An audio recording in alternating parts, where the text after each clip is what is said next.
Welcome back to Petty Astrology. I'm your host, Kaycee Felton-Lui, and it has been one hell of a week over here. I don't know about you.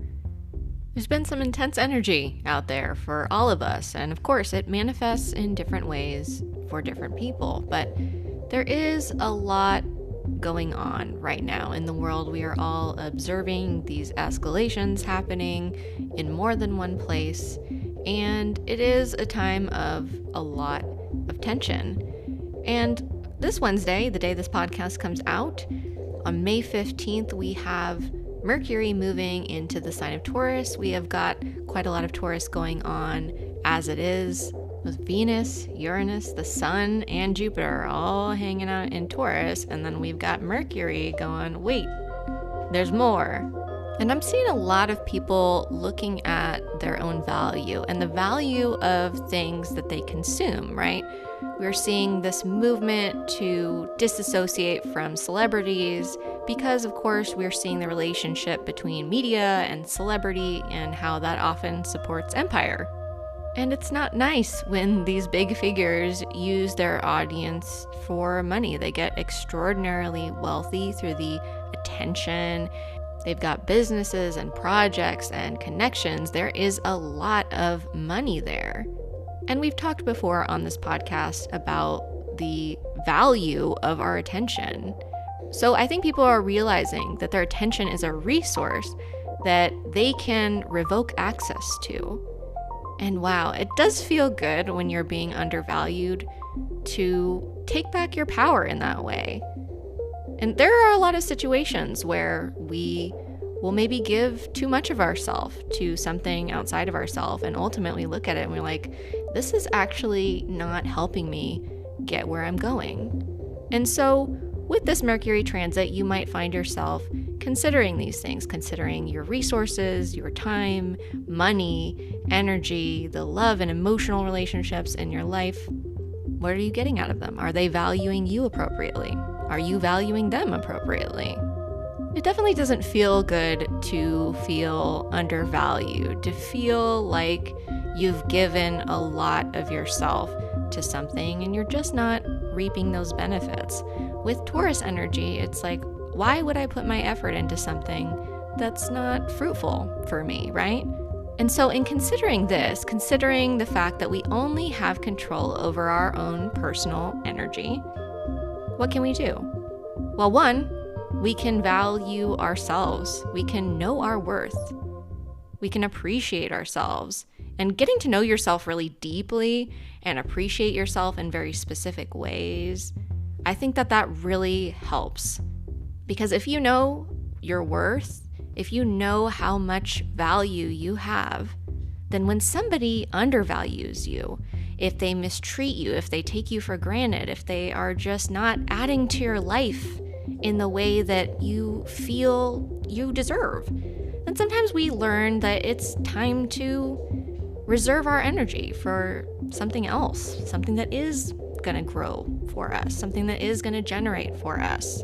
But we can only control ourselves. We can't make anyone value us. That's our job. That's our job. But understanding your own value on a core level is so important, but also intellectually, like understanding what you bring to the table, the assets that you bring to any given situation. I'm a very kind person. I'm supportive. I'm loyal. I enjoy collaborations and building things and learning new things and trying things. Whatever it is, we all have different things. We all have different things that we bring to the table. But I think it's important to know what those things are so that you can appreciate them too. I think that is most important, valuing yourself. Once Mercury moves into Taurus, it's immediately squaring off with Pluto. And don't freak out, that's not a bad thing. But there is some tension there potentially, and tension doesn't have to be bad. It can be something that is very creative. It can cause you to take off in a new direction or make some decisions that you might have been needing to make. But this is a great moment to reconsider your worth, your value, and how does how you value yourself reflect in your day-to-day life? You might come to some realizations about things that you might need to let go of. Things that you might have been carrying around that are disempowering you, devaluing you. Some of those things might be, workplace related. A lot of us are underpaid. So don't go quitting your job or anything right away. But if that is the case, if you come to terms with the fact that you are being undervalued, maybe it's time to start making a plan and thinking about how you want to strategize to move forward in a place where you are actually valued. Because nobody deserves to have their labor devalued, right? That's stealing. But we are in this time of change, right? Things are changing, they need to change. We very much know that. But it's time to look at our resources. Like, what do we need to get ourselves in a better position? Mentally, physically, and emotionally, right? A lot of this is an inside job. If we don't think that we can do better, we won't. We'll stay small. We'll stay in the same place, being undervalued and hope that things get better somehow. Or we can be proactive about it. We can make some choices. Our time and our energy and our gifts are precious, and they're ours. We should have a say in how they're used and how they're valued, and it certainly should lead to us living, a decent life. There's no reason that anybody should be wanting for their basic necessities in the wealthiest country on earth. But we're working on it, and it's a good time to just reconnect with your own value. Know it and respect it and start making some moves. Today on the podcast, I'm joined by Mackenzie Wollenzine and Jen Russell to talk about Taurus and Scorpio energy for a continuation of our sister sign series. Then stick around for my thoughts on the astrology of the week ahead.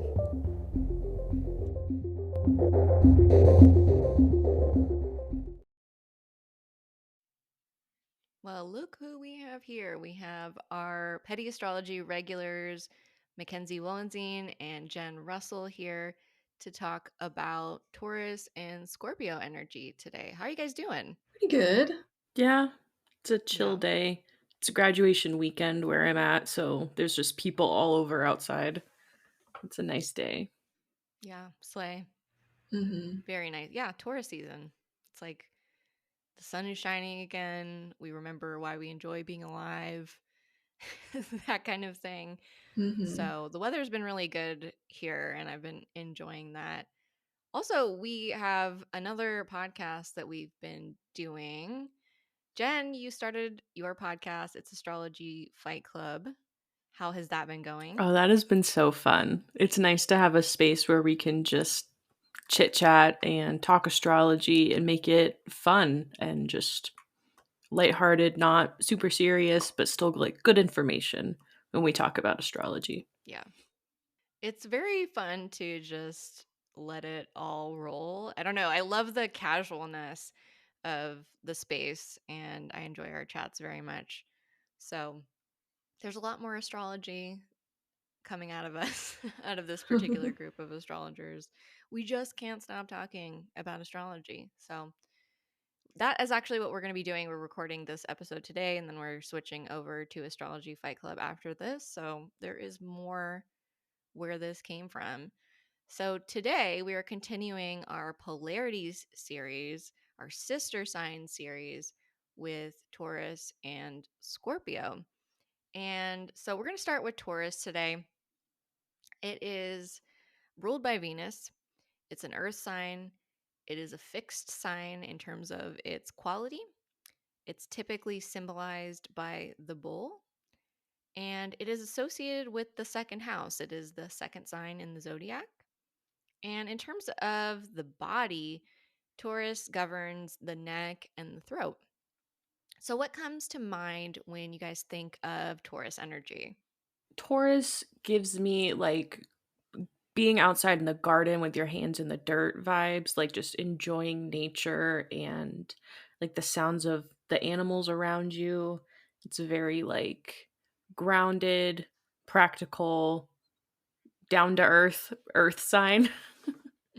Also think of maybe a little bit of stubbornness or just like willfulness in like they're not going to want to do stuff that makes them uncomfortable or stuff they don't want to do. It doesn't mean that they're not willing to put in the work because that's the other side of Taurus. Like they're really able to push through and get things done, but then when it's time for rest, it's time for rest. So I get a lot of like very like visceral senses. It's like a very sensual sign to me. Yeah. I always think of like the senses and just like being outside and, you know, feeling the sun on your skin and like smelling the plants and the flowers and listening to the birds. Like it's just like a whole like all five senses are incorporated. And yeah, with it being an earth sign, I just think of like, being outside and touching grass and chilling out. It's definitely not like a super like fast paced sign that like, Aries season we come out of. This is more just kind of being human and just being kind of like leisurely, chilling out and being present. That's kind of what I think of. Yeah, absolutely. I also think about in terms of like the senses and it being a very physical sign. Of course, like touch is one of those signs, but also in terms of like the physical stuff in the world, Taurus has this relationship with like the more material side of life. And so I think about that a lot too, because, if you know any people with strong Taurus placements, they really value their stuff. And sometimes that can be like stereotyped in a certain way. But I do think that it's a really interesting part of Taurus energy. I love what you said, Mackenzie, about it following Aries, which is, as we talked about last time, it's this very fast paced kind of act first, think later type of energy. And so when we get to that Taurus energy, it's a little bit more methodical, it's a little bit more slowed down. When you have these things that maybe you're excited to act on in Aries energy, when you get to the Taurus energy, it's like, okay, how do we ground those ideas? How do we get the resources, those physical things that we need to put those things that we're so excited about growing into place? And, you were talking about spring and all of that. I also think about the organic nature of Taurus energy. It's like this is a time where people are planting their gardens and, actually, like Jen was saying, getting their hands in the soil and planting things and tending to things. It is a more slow paced sign, but it's to generate like more long term and maybe even like tangible results. Yeah, like when I think about the gardening or just like in nature this time of year, like the Aries season is like things are establishing themselves, like the first shoots are coming up, and it's like, okay, now, life can exist because the frosts are over. And then with Taurus season, there's like the rest of the plants are starting to come up, and it's like, okay, now it's time that you can plant your crops, you can, plan what you're going to do to get, food and stuff for yourself that will last you the rest of the year into winter. It's like having those long-term concrete plans now sustains you when things start to die off in Scorpio season. So it's, planning all of your things that you're growing during this time of expansion when the sunlight is increasing, the weather's getting warmer, more people are outside, there's just more activity and life happening. Um, and it's what we do now that will set us up for later. That makes me think of like the security side of Taurus energy and just like building a stable foundation for that security. And so that just like, we're planting those seeds for the things that will sustain us like through the winter. That's what that makes me think of. And just starting like, and that can be like all forms of security, not just, like food and stuff. Even though Taurus does love food, just like good food, the stuff that tastes good and pleasing to the taste buds. But yeah, and that also goes for like our own feelings of like feeling secure in our bodies as well. I always think of that with Taurus energy as well. Yeah, like have you ever tried to do something that you're really excited about on an empty stomach? Oh my God, I yeah. feel like that's Taurus energy is like No, we're not doing that. I need to have all my ducks in a row. I need to be satiated. I need to be in a good place before I actually do this. Even if I want to do it, it's probably not a good Mm-hmm. idea for me to do it without, the resources, the physical needs that I have being met. Yeah, Yeah, I feel need like, that energy. yeah, and like having that foresight to be like, okay, slow down, let's take care of our physical needs, get the food, get our resources all together, and then you can go for so much longer when you do set out on whatever you're going to do. I find that's, Taurus is very practical, and that is like the way that they're practical. It's like, okay, I take care of myself, I rest when I need to rest, so then when it's time to work, I can put everything into it and to get it done, so then I have time to rest again and not I don't have to worry about it. Mm-hmm. I don't know if you guys remember, but not too long ago, and sometime in the past year, I made a video about Taurus energy that really upset a lot of Tauruses. Not all. A lot of Tauruses were also like, "You're totally right. I don't know why people are getting mad." But I was basically just saying that Tauruses don't really like doing stuff that they don't want to do. Mm-hmm. And people got really offended by that. But that's actually something I really admire about Taurus energy, because we do only have so many resources, right? Like physical resources, energetic resources, all of the above. And so I understand, Tauruses in the world that we live in probably going to have to do some things that they don't like sometimes, right? But generally speaking, like a Taurus doesn't really want to do stuff that it doesn't really find value in personally. Mm-hmm. And I think that's a really good thing, I just think that like the expectation that being a good person means doing a bunch of stuff that you don't like is not necessarily like a great thing. Some people, I think that's what people were offended by. It was like, you know, I think one of the examples I use is like, if you don't want to pick up your friend from the airport, you're not going to do it. But like people are like, oh, I pick up my friends from the airport. And I'm like, yeah, because you want to do that, because you want to be supportive to your friend. That's why you did it. Like, because you wanted to, Mm-hmm. And I think just culturally, we're especially so indoctrinated to do things that we don't want to do, that are not important to us, that we don't actually value, and forcing this level of discomfort because it's socially expected. I don't know that we should necessarily celebrate that. And so, yeah, this idea that Taurus energy does understand that resources are limited in a certain way. And it's like, why should I do stuff that I don't want to do? I wasn't saying Mm-hmm. Tauruses are unhelpful people, because they can be extraordinarily helpful when they want to do something, when they're invested in something for whatever reason. So that's like, I think, where it kind of comes in. There's like, it's funny because there's like a hardworking sort of stereotype, and then there's also like a laziness stereotype. And it's like, I think it just depends on what we're talking about. Again, they're not interested in it, then I guess they would be lazy. You know what I mean? Like, it's just, I think it's just these words that we use Mm-hmm. socially. I think Taurus gives us the opportunity to kind of look at their actual meaning and value, I think, a little bit more.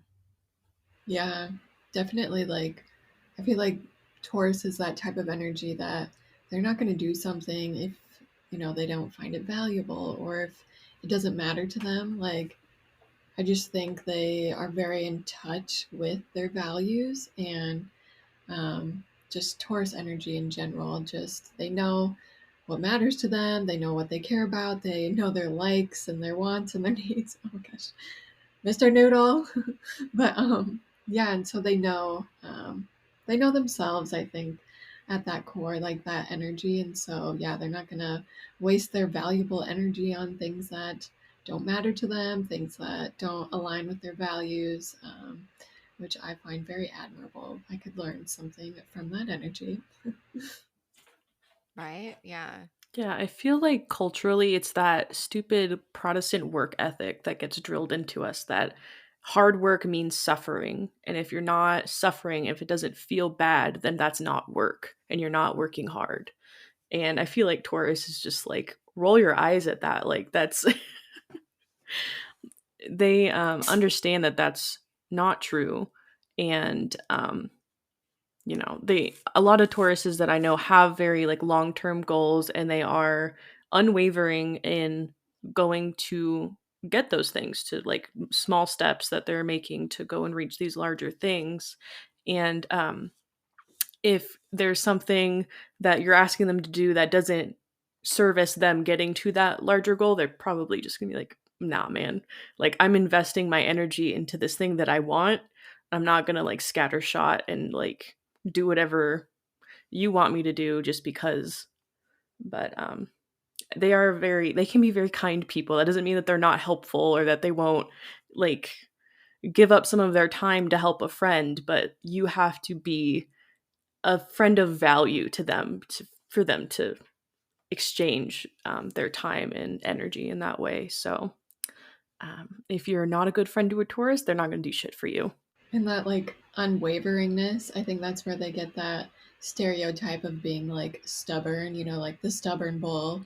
But they just are immovable, like in their values. And, I think that's kind of cool. That's like they're dependable people because you always kind of know what to, not always, but like you know what to expect most of the time. And yeah, that's one of my, my sister's a Taurus, so I know this energy very well.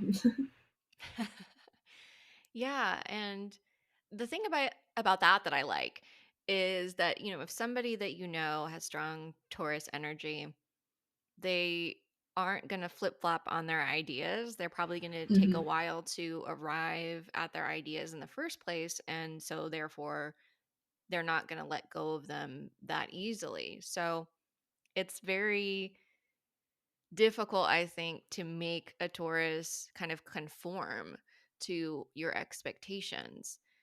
And especially in a world that is so currently, very bent on making people kind of behave in similar ways in a lot of cultures, not step outside of the lines too much. I think it's admirable to have that quality of energy that is very firm in that way. Of course, if you disagree with a Taurus, like, God help you trying to sway them, but It's not they're not happening. flip-floppers. Yeah, they're just No. they're just not they're not people that are going to bounce around and, "Oh, I don't know about this." And they usually are pretty decisive in that sense. Like once they've decided something, it's pretty firmly in there until Hmm. you'd really have to present them with something very compelling, and might take them some time to even accept that they might need to change some of their ideas. But Yes. there is that real dependability. Also, if you are listening to the audio version of this, Noodle is here. Noodle is Jen's cat slash producer, and he is just like gazing over their shoulder, just kind of letting us know he's there. He's watching. Yeah, he wants to be in a spot where he can look out his window because I'm set up in front of his normal spot, so Ugh. he's right behind my shoulder. I'm just gonna let him. I love this shot right now of the over the shoulder. He looks like Batman, He does. sitting in the Oh, darkness, There's birds flying, so he's just overlooking. like looking. Oh. So another thing about Taurus energy is it does have this strong relationship with self-worth, right? Because if you are in touch with the value of things, that includes you. So I have had the experience actually when we were doing our Love Island season at the very, very early days of this podcast.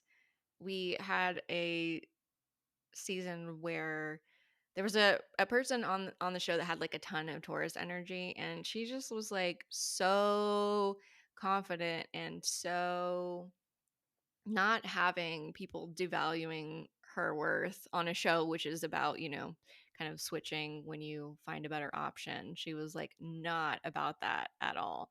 And I think that's a really awesome quality of Taurus energy, is this like confidence of not letting other people underestimate you or devalue you.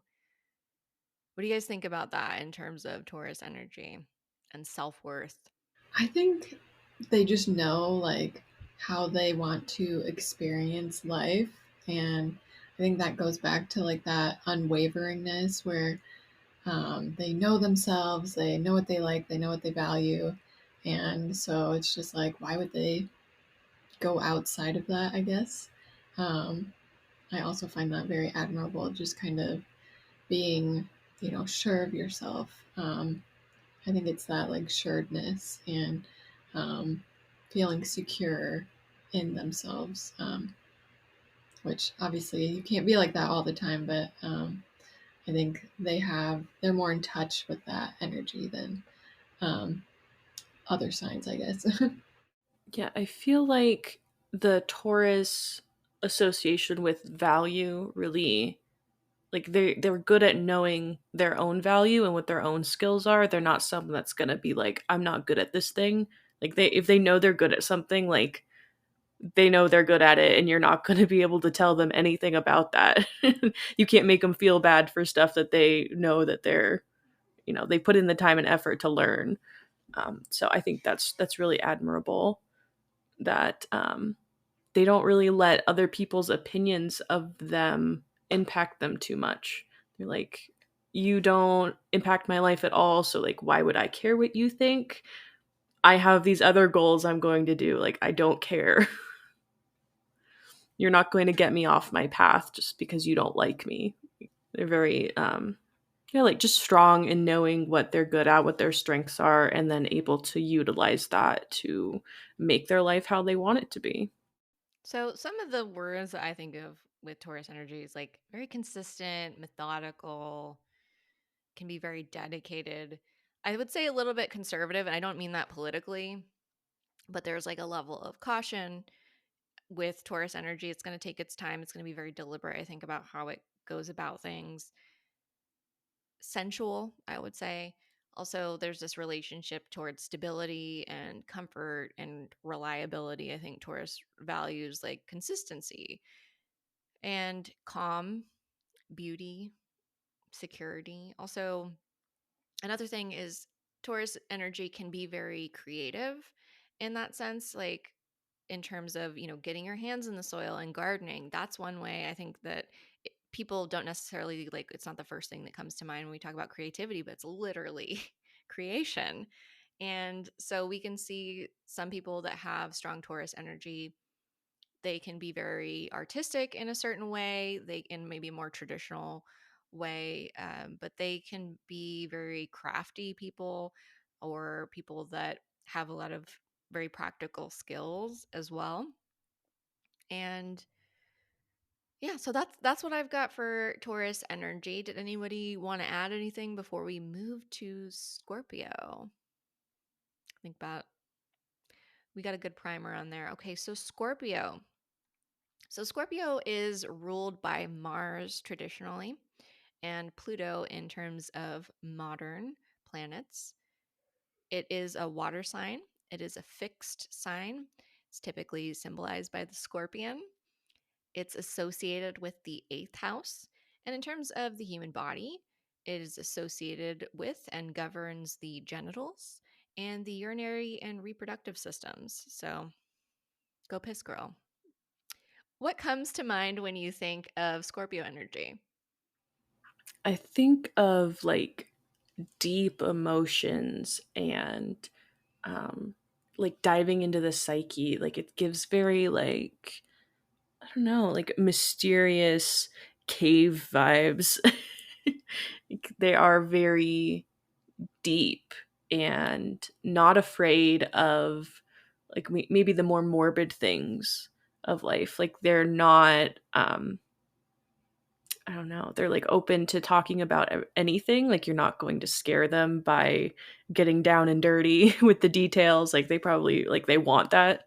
Um just like I guess the big word is penetrating, like in multiple senses. But like they can see right through somebody into the core of who they are. They're gonna get to the bottom of things. They're going to like whatever it takes in very similar to Taurus in that way, like unwavering. Once they have like an idea or something they want, like they're gonna go for it. They're gonna know everything about it, um, and not someone you want to have as an enemy. Although you might attract a lot of them. Just happens. What about you, Mackenzie? With Scorpio energy, I tend to think of, like that deep, like transformational energy and like alchemy and like taking some of those like darker, gritty experiences and, using them to help grow and evolve and kind of like become your next version of self. Just like this. And you really do have to kind of like dive deep and go within. And it's like, with it being ruled by Pluto, I think of it as like a transformation almost on like an atomic level, like that smallest, like teeny tiny level, and transforming from there, from the inside out. And yeah, with Scorpio energy, I always think of like an iceberg. Like what you see on the surface is very much like not anywhere near close to, the entirety. And it's also fixed water, not necessarily like it doesn't change. But yeah, I just think of like the iceberg, and there's so much more like underneath the surface. And, Scorpio energy likes to kind of stay below that surface. Sometimes a little too long, but it is that transformational, deep energy. But yeah, there's a lot to it. There is a lot to it. This is actually so I'm a Scorpio sun and Mercury and Pluto, Mm-hmm. of course. And before I knew much about astrology at all, I knew I was a Scorpio, like at my core. In a family of Libras, I was the only like Scorpio sun. So I really understood the difference of this energy in that way. And yeah, penetrating is a really good word for it. You know, also has, sexual implications, which Scorpio can appreciate. But, it's kind of a investigative researching type of sign. This is often why I say to people with Scorpio energy, just because you can do something doesn't mean you should. Because with that Scorpio energy, you really can do it all. I feel like you can really run the gamut of a lot of things. And one of the reasons I think for that is that Scorpio energy is very willful. It's like if there is something that Scorpio energy wants to do, wants to get into, wants to explore, get to the bottom of, it's going to do it. And sometimes it's not like the best use of our energy because we can go down like a million different rabbit holes and we can have all these good reasons for it. But I think in terms of kind of what we were talking about with Taurus energy, like the conservation of energy, I think is a really important thing for Scorpios to learn because you could just end up pouring all this energy into something that ultimately isn't getting you where you really want to go on a personal level. So there's that. Another thing with Scorpio energy, its relationship with the things that people don't necessarily want to talk about, things that are considered occult, of things like I do think that there's this really strong relationship that people identify Scorpio with death. And in terms of like transformation, I can see where that relationship comes into play. But I don't know, I feel like this is just one of those areas where Scorpio energy really is about the things that maybe are not necessarily like the most socially acceptable or like polite dinner conversation, People generally don't want to talk about like death and spooky stuff and talking to dead people or, other things that might fall into the scorpionic wheelhouse. And I think that part of it is with that kind of getting to the bottom of it energy.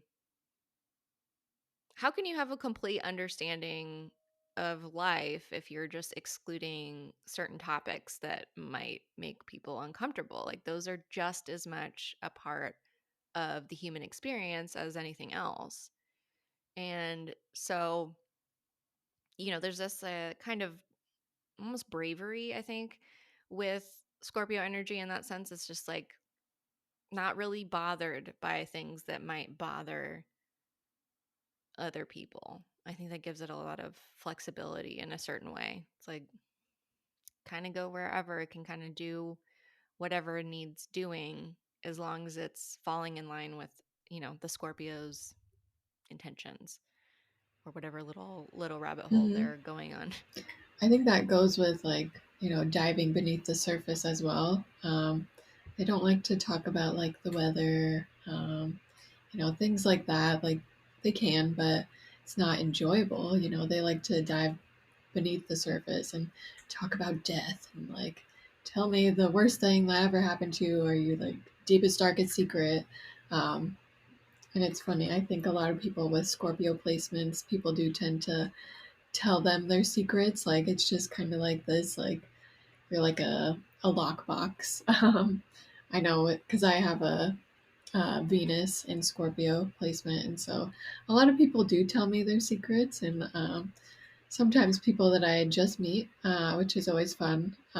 Just a stranger in the grocery store telling me their life story, which is fine with me, but it actually was like one of those placements that made a lot of sense when I started learning astrology. I was like, oh, this is why. But yeah. Yeah, it's almost like people can kind of sense that you're just a person that can handle whatever information that they're just Hmm. about to throw at you. I love it. We like to know the secrets too, so we can handle it. Oh yeah. I mean, I've had strangers tell me things about themselves that they might not have ever told anyone else. They're like, you seem like a good person for this information." And I'm like, "I don't know how you knew that, but Right? yes." The vibes, I don't know. I've been told by other people that I make them feel very Hmm. comfortable telling me whatever. And I think that even people that aren't necessarily like energetically, aware or like identifying themselves that way, I do think that they can kind of Yeah. sense it for Hmm. whatever reason. Yeah. And I think a Scorpio can be kind of unassuming in that way. Like, because you can't see everything that's going on there, I guess it's just more feelings based. It's vibes based. Somebody's like, I'm gonna Hmm. drop this on you. Yeah, I think all of the Scorpios that I know, there's this quiet intensity about them. And you can just tell that they're like observing and taking in a lot more information than other people around you.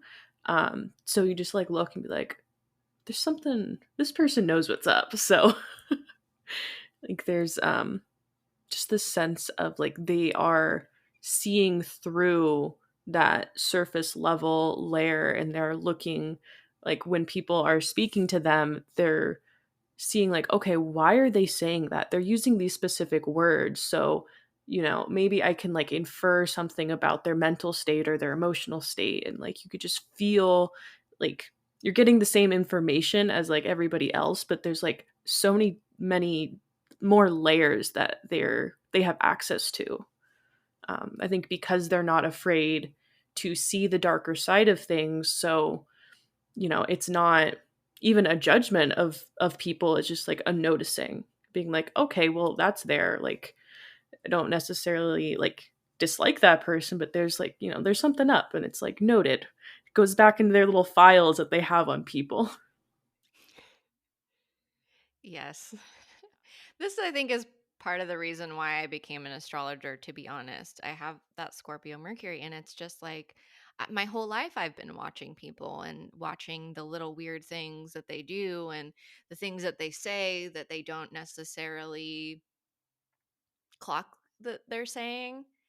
a lot of people will tell on themselves without even realizing that that's what they're doing, just the way that they'll say something or what they won't say in a certain situation. And so for a Scorpio, I guess I'm going to say particularly like a Scorpio Mercury, that stuff is just like fascinating. It's just very fascinating to kind of get behind. Layers is a really good word, I think, for Scorpio, because there are so many layers to different things. And a Scorpio is going to want to investigate all of those layers and get a more complete understanding of a situation.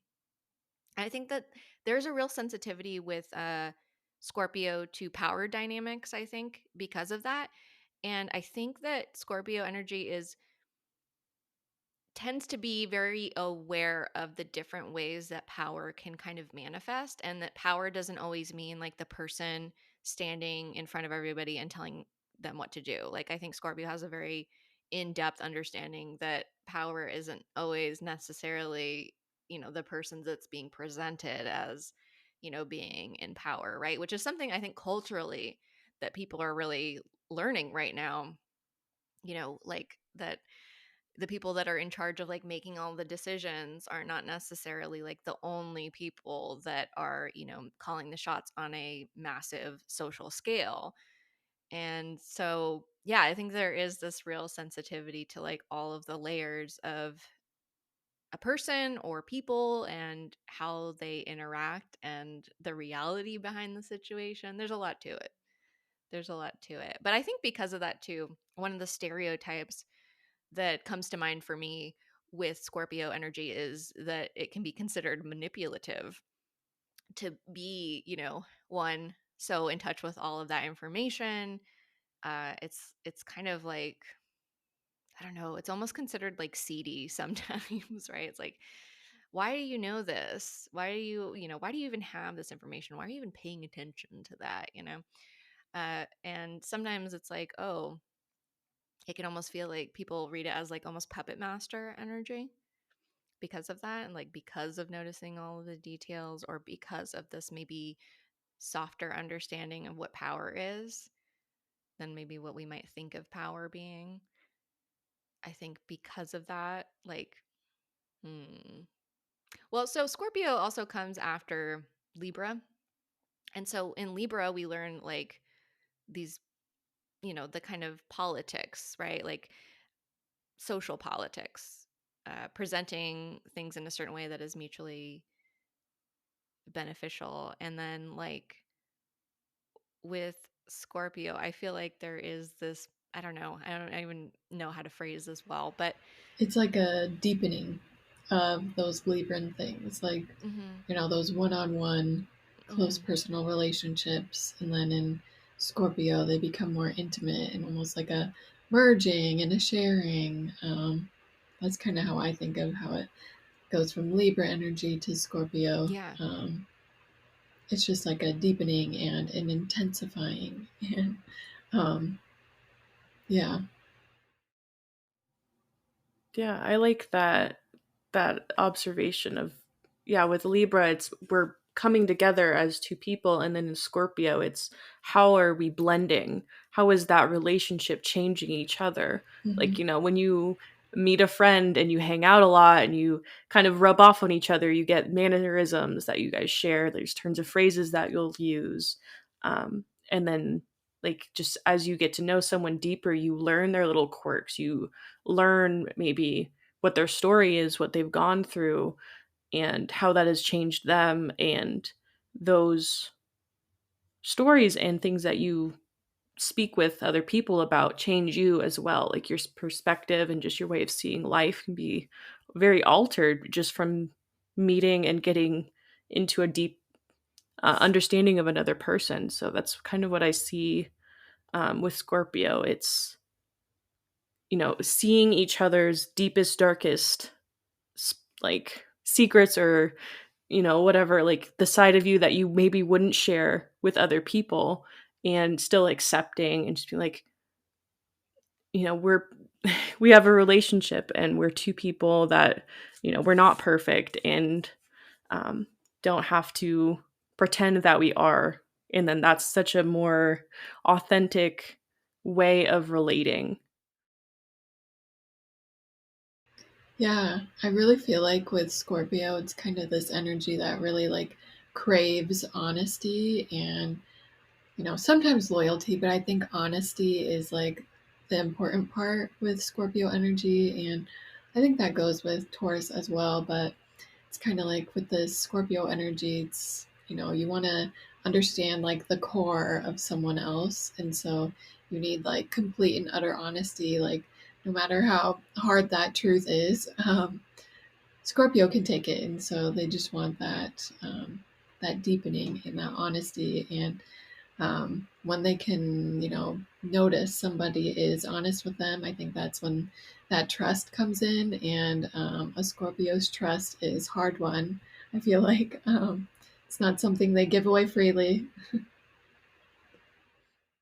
Yeah, I love what you were saying about like the honesty aspect of it, because I feel like if you care for somebody, it's like you want to care about all of them and like know them in such a complete and like deep way, you know? So it's like if somebody isn't telling, the things that they might be a little bit more Hmm. ashamed of, or, things that might be harder to talk about from like a scorpionic perspective, I feel like it's like, oh, you don't trust me enough. You can't be your Hmm. full self with me. And that's the Yes. offense, I Mhm. think, in that situation. It's like, wow, you don't know like that I can hold that for you and like I can be in acceptance of it. Like it is like almost it is a lack of Mhm. trust in a certain way. And I'm not saying that people don't have the right to, Hmm. have their secrets, but from a Scorpio's perspective, I think that they want to know. They want to know the dark stuff too, because Scorpios, I think, know that everybody has dark stuff, whether or not they are willing to acknowledge it. That's part of being a human being, is that we all have stuff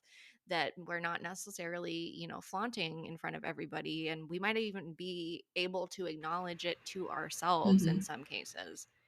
And I think for a Scorpio, that level of intimacy with self and with like people that are close to you is very important, or have some level of intimacy with you is very important.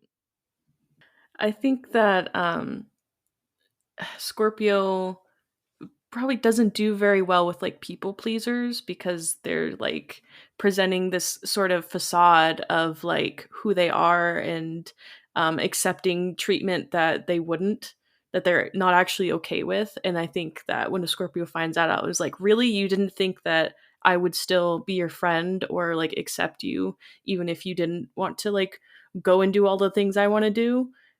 Because I mean, a Scorpio, it's kind of like, slow going with the learning about them. Like as you gain more trust, they'll like, open up a little bit more. But if you're not being honest and you're just like going with the flow or being like, oh, it's fine, like we can do that, and then if you have this like secret resentment inside, um that's like really toxic. So I think Scorpio really recognizes that being honest with yourself about yourself and then presenting that to people and being like, I'm not going to pretend and I don't want you to either, because that's the only way that we can, have a true deep relationship that will transform both of our souls. Like that's the Scorpio thing. I think it's like they want to be inside your skin almost if they really like you. Yeah, that's true. It is true. Well, on that note, another thing that I wanted to talk a little bit about before we move to comparing these two signs is Scorpio is often considered a very sexual sign. And so, how do you guys think about in terms of Scorpio and sex? I will just say I see a lot of pop astrology just kind of conflating like Scorpio, sex, that's it. And it's not necessarily like all kinds of sex, really. But I wanted to hear your guys' thoughts on that too. I think it's like that merging, they want to merge and kind of, again, be inside another person's skin and like, um, and it's not like that, you meet someone and go home with them. Like, it's not like that kind. It's like the loving part of it. It's like that wanting to know someone to their core. And I think when you love someone like that and then you also have sex, that's kind of like where that merging happens and you really get to know someone on a very, very intimate level and very deep level. Yeah. I think of it as a little bit more like soul to soul versus like, a one night stand Hmm. type of thing. Yeah, it's like again, yeah, that being in someone's skin, like being so close, because when you feel that like emotionally very close to someone, it's like that can be so much deeper when it's like a physical closeness.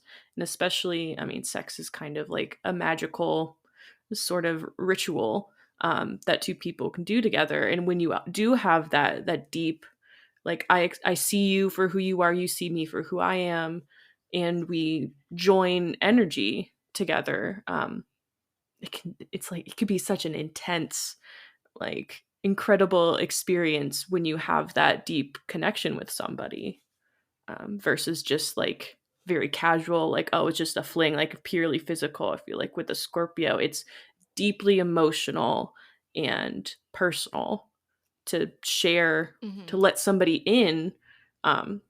Scorpios associated with the scorpion and having like a hard outer shell to protect yourself from the world, because they do have a very soft underbelly, a soft side inside. And when you get under that and learn to, I don't know, bare yourself to another person, and I think, having sex, being fully naked, that's like the Hmm. most vulnerable you can be.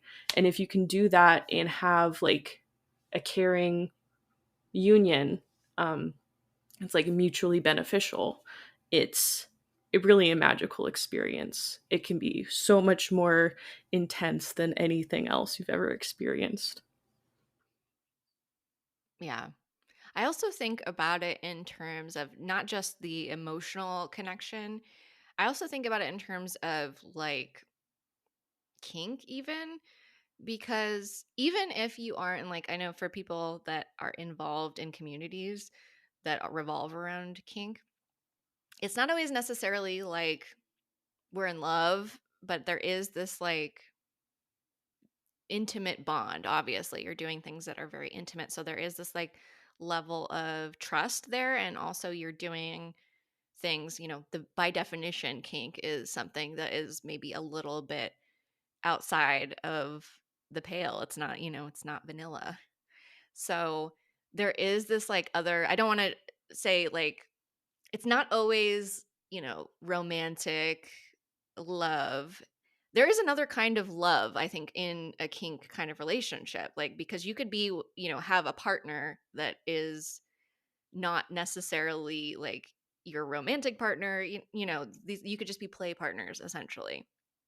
And I feel like it applies to that too, because that's a very particular type of intimacy. And like, you're bearing this very specific part of yourself to the other person too. So I feel like that is in there Hmm. as well. It's like a different type of love and connection. It's just a different dynamic. But I think that that also is very Yeah. scorpionic.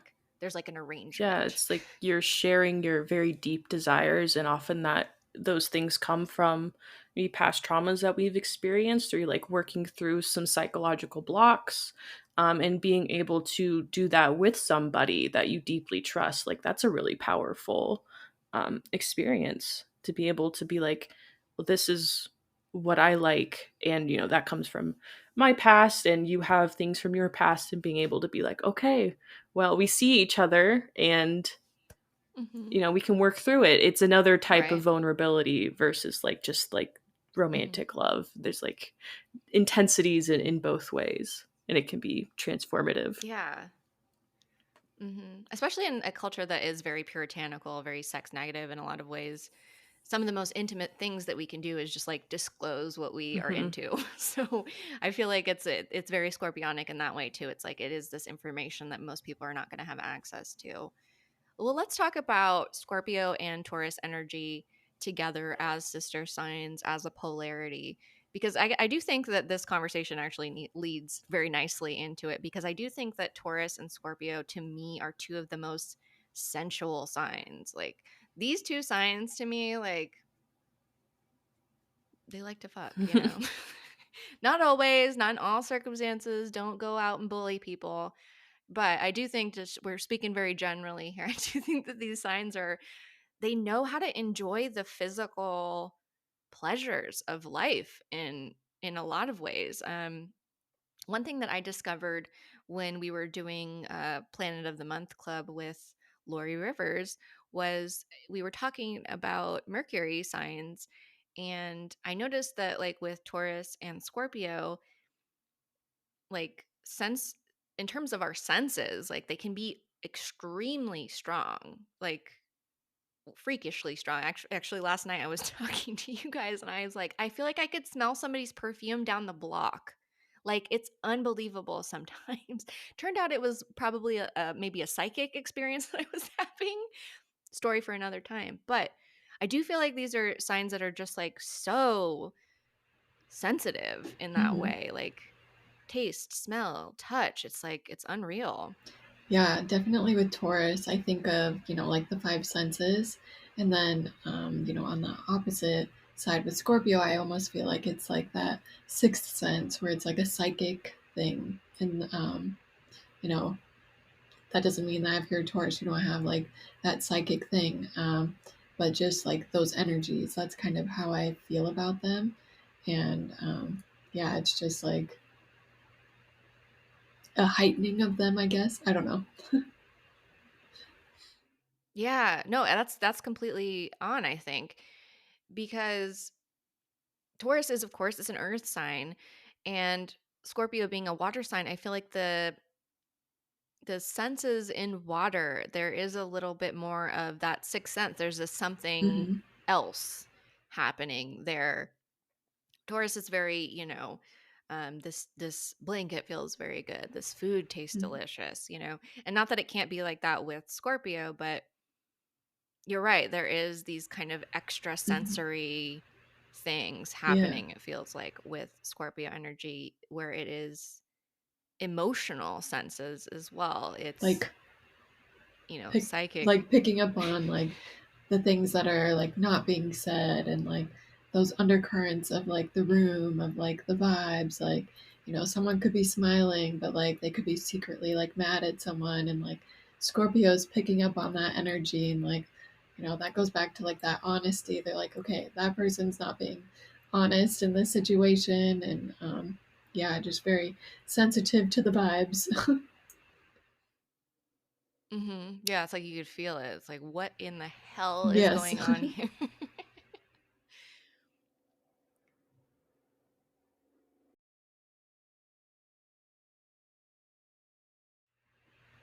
And that's like tapping into beneath the surface stuff.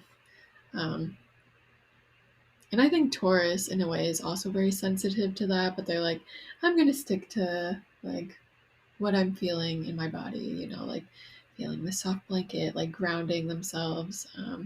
Whereas Scorpio, I think sometimes that's not always, but like sometimes they can think themselves, especially with Scorpio Mercury, just think themselves in like a circle sometimes, just like trying to figure out like the vibe.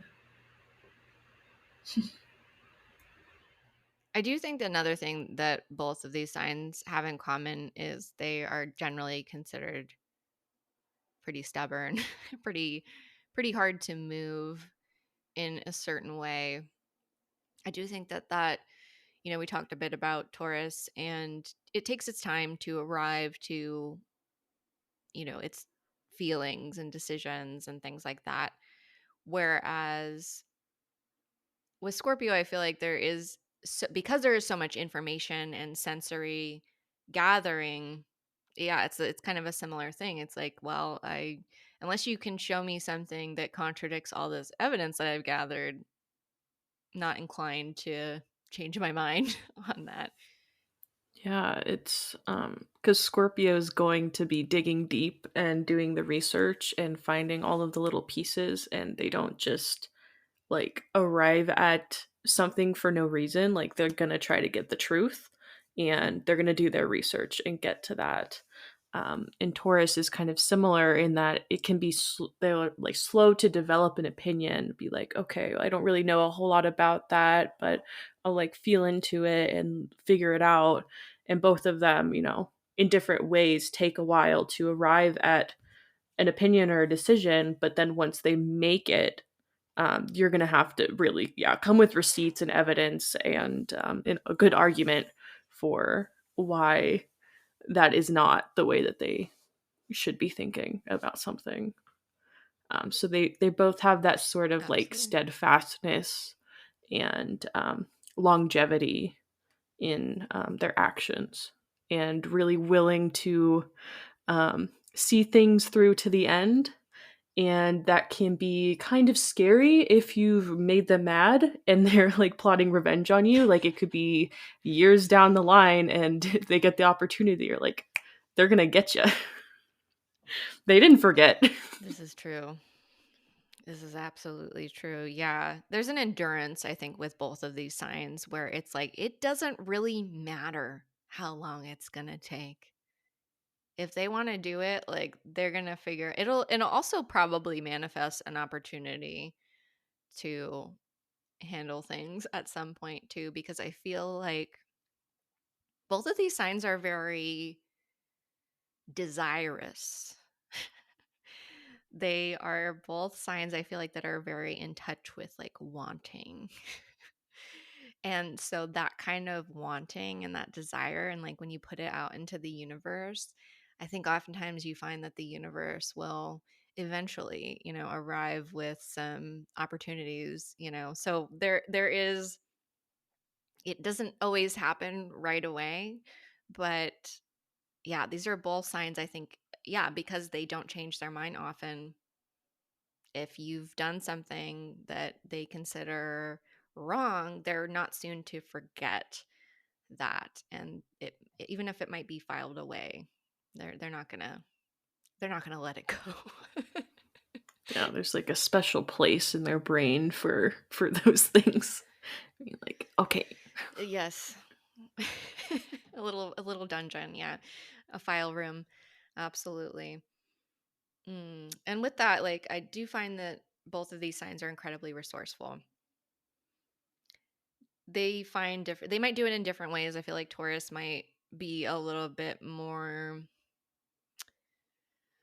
I mean, I think that Taurus tends to be very self-reliant. I think Scorpio is also very self-reliant. I don't think that a Taurus would mind if somebody, you know, brings them the conclusion that they were hoping for, and they don't necessarily have to go out and get all sweaty and do it themselves. They can do it. They can, you know, go and earn the things that they need and want, but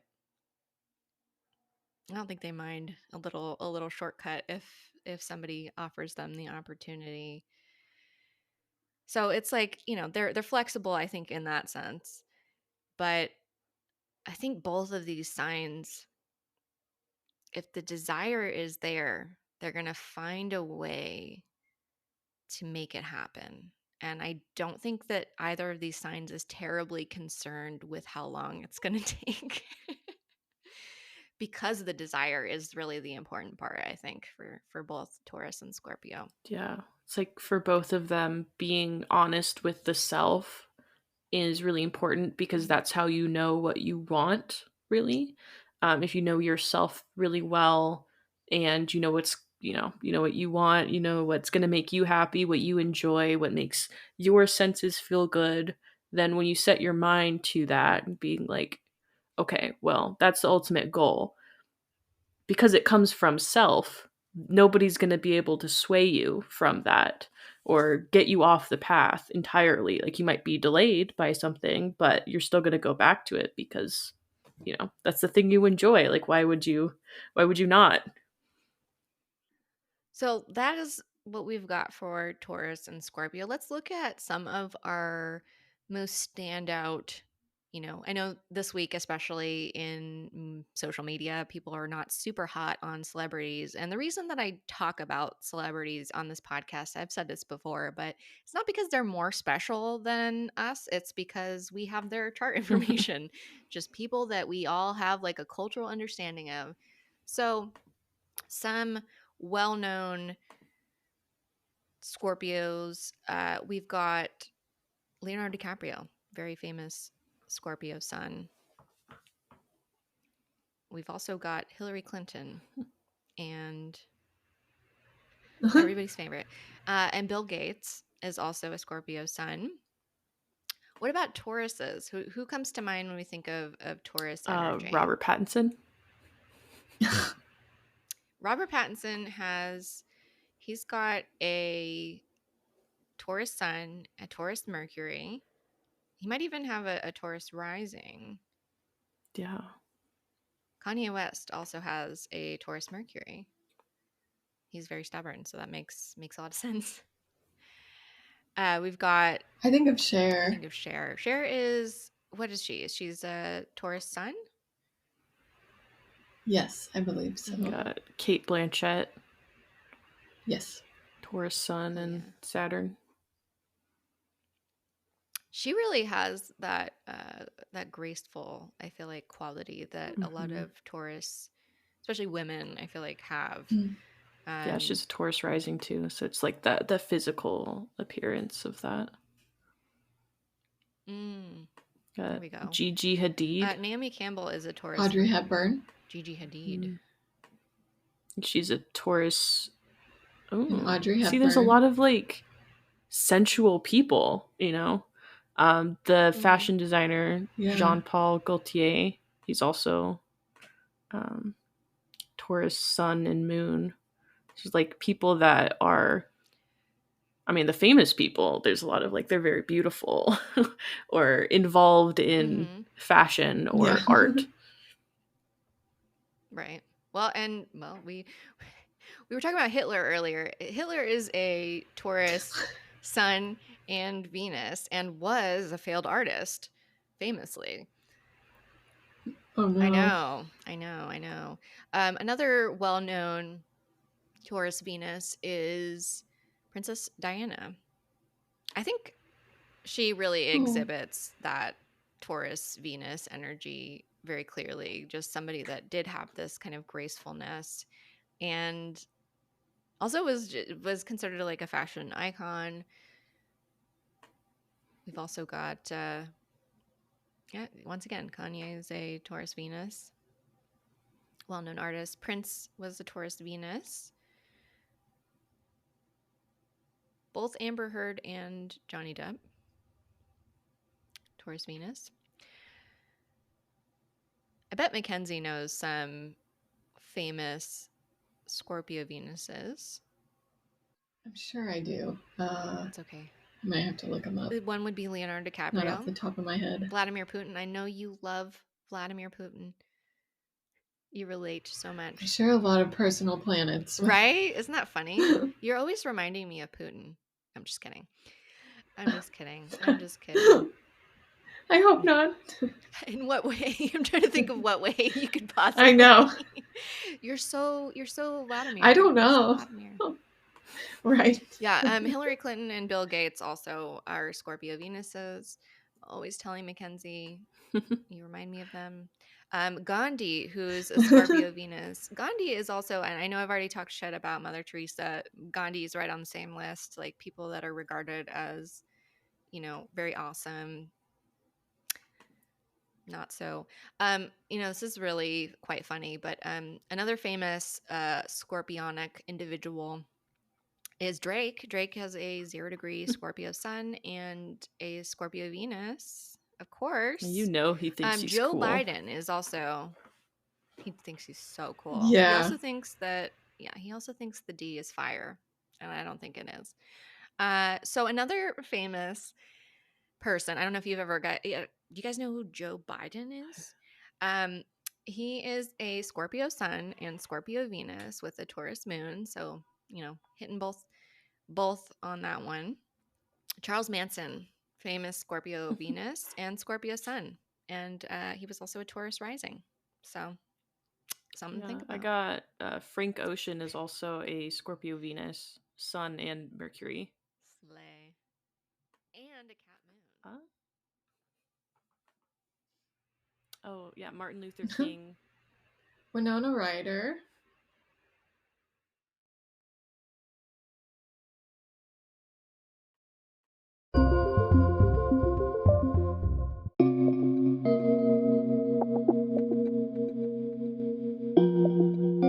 So the interesting thing about this week is today, the day this podcast comes out, May 15th, Mercury is moving into Taurus. I talked about that a bit at the beginning.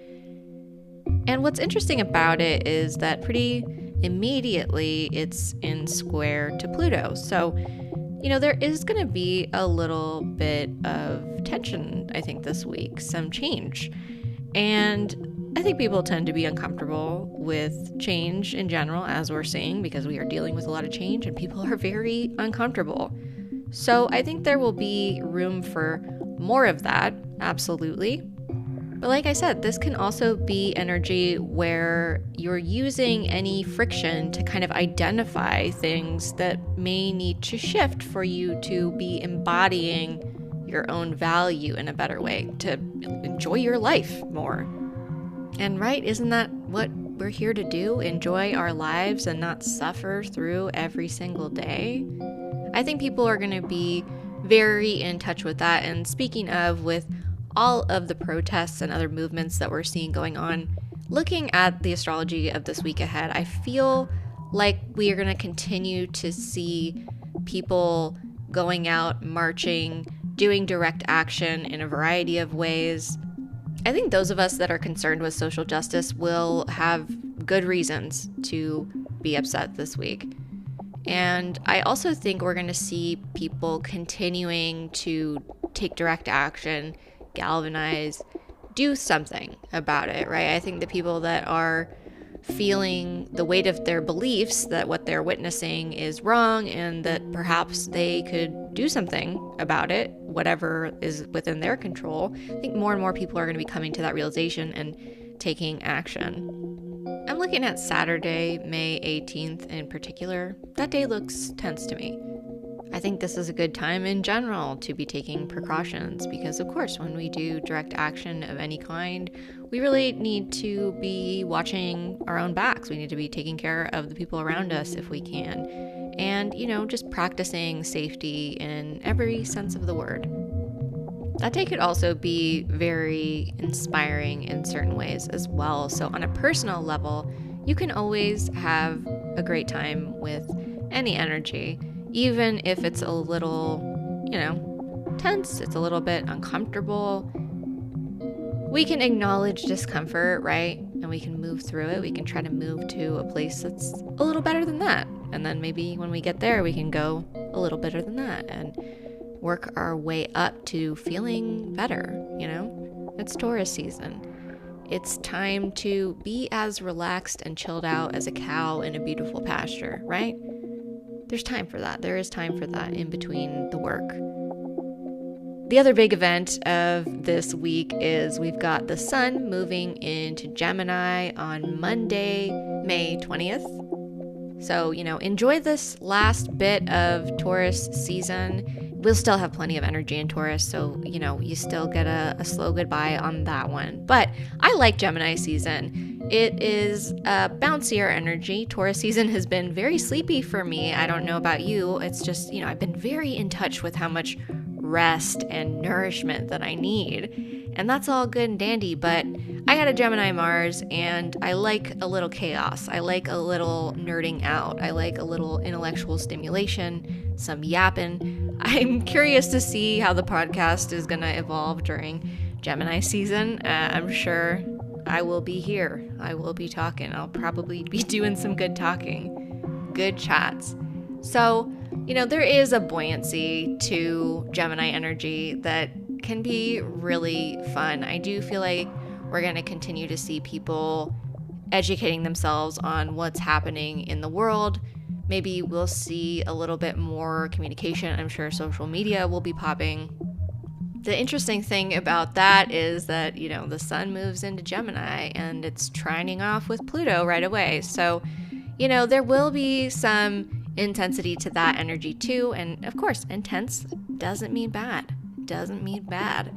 But I'm curious how we will be looking at power when we get to that point, because there have been so many interesting conversations right now about how people can take their power back on social media specifically. So I feel like Sun in Gemini trine that retrograde Pluto in Aquarius is going to make for some very interesting conversations around that. I wonder how this project is going to evolve, because I know that there are a lot of people looking for more accountability and to make sure that the actions that people are taking time to do ultimately are in service of this larger issue, this ongoing genocide in Palestine. Another thing I'm looking at with the energy of this week is I'm wondering if the access that the United States government is obviously wanting to TikTok is actually happening more behind the scenes. And I haven't had time to do the research on this, so I'm operating, I don't have all the facts here. But my understanding is that that is a part of the lawsuit that TikTok has filed, and that they may be giving the United States government a certain level of access to the platform so that they can keep owning and operating it. If that is true, and I honestly believe that they might have been doing that before, I do think that, the moderation on that app has always been kind of sketchy, and I do think that TikTok is trying to play ball a certain amount with the US government. Obviously, they seem to not want to sell the platform the way the United States government does, but I just think that maybe people overestimate the goodwill on TikTok's side, because these companies, they ultimately are businesses, right? They're not necessarily of the people. As much as we like TikTok, we benefit from TikTok. I mean, everybody is censored on there. Like, you can't even use pretty basic words that have meaning, even if you're not using them hatefully or to deride people or anything like that. Like, there's just certain words you can't say. And I think people have gotten kind of comfortable with the amount of censorship that's happening there, but it's yeah, I'm feeling like there may be more coming up with that, looking at these transits for this week. So we'll see. This weekend feels a little bit dramatic to me. So for what it's worth, it could be dramatically great. I do think on a collective level, though, we're going to see some weird stuff. But I would say look for the inspiration, look for the ideas. I feel like there's going to be room for inspiration. I do see more opportunities for people to connect with communities around them in a deeper way. When the sun moves into Gemini on the 20th, I do think that if you haven't already gotten involved in a local community of some kind or started making connections there, I would encourage you to make that some homework for Gemini season. Those are connections that we're really going to need as we go forward. With climate crisis, we see all kinds of natural disasters all of the time, and things are changing. So it's important for us to have people locally that we have relationships with, so we can do mutual aid to help each other, help other people in the community, gather resources. You want to have connections with people, and hopefully you can build forward with those people and create some better systems where you are. And, if we all do that, imagine how much better the world would be. Lots of hands makes for light work. And so Gemini energy, I think, is a great opportunity to build those connections and also, do some learning. And you can be a hands-on learner. You can learn by trying new things. In fact, that's a big way that we learn. It's, kind of an experimental energy, just kind of try it out, see how you feel, see what you learn from it, see what you get out of it, who what you come away with. It doesn't have to be that serious, But it's very important. It's very important. And it's great energy for it. And you might feel a little bit more communicative. You might feel more into that at that moment. So check in with yourself and see if that's where you're at. And it's a really good time to connect with other people. It's a really good time to grow your relationship to the area where you live. It's important. It's important to be part of it. It's important to be connected to it. And, you want to give to it and it gives back to you. that's how we build community, and that's how we build forward. So, hold on to your hats this week. Try to have some fun with it. I mean, Gemini season is, if nothing else, good for some laughs. We can move through our lives and work together to make a better future, and we can actually enjoy doing it. I know that sounds wild, but we can actually enjoy the process. Speaking of, I'm going to be teaching a class on Sunday, May 19th, on finding community using your astrology, which is the book that I wrote. And if you'd like to join, it's very affordable. You just have to become a sponsor of my Patreon, so it's $5. And with that, you get the class, you get the book, and you get a bunch of other resources and bonus episodes that are already in there. But in this class, I'm going to talk more about building community and what that means to me, some strategies that I've learned, and some observations that I think would be good for you to hear. And also, I can answer your questions about the book. And I'd love to have just some community discussions, like what does community mean to us? What are people looking for in communities that they want to build? And I'd love to use this class as an opportunity to help people get more plugged in if I have resources that I can provide. And I'm really looking forward to meeting more of you. So if you would like to join the Patreon community and become a sponsor of this podcast, it starts at $5. And this month you're going to get that class, you're going to get the book, and all the other resources. It's a really great deal. And it's a great community of people.